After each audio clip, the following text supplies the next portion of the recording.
things in this video to help you get started. First, we are going to edit our profile. Second, we are going to change our user preferences. Last, we are going to explore a site. Now, let's edit our profile. In the top right corner, you will see your first initial. Click that circle and tap Edit Your Profile. Let's start with adding a picture or avatar of yourself. Tap the bigger circle with your initial and replace it with an image of your choosing. Next, we can change our name if we would like.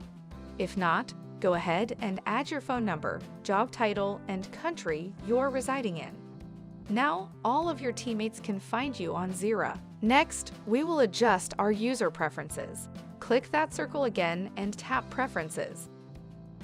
In this tab, you have the option to change your theme of the software. We can choose between automatic, light, and dark. Personally, I am a favorite of the dark theme, so let's click that. Let's keep our homepage the same and press Save.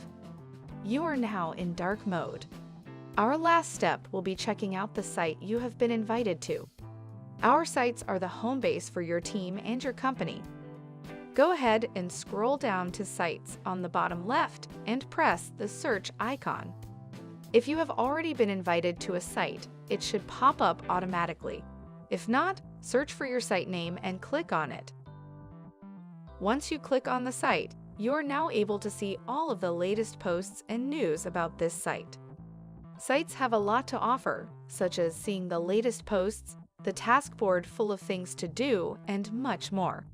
Check out our other videos to learn more about each feature. That's it for now. We hope this video helps you feel confident in getting started with Zira. With time, Zira can become a powerful tool for managing workflows perfectly tailored to your team's needs. Thanks for watching.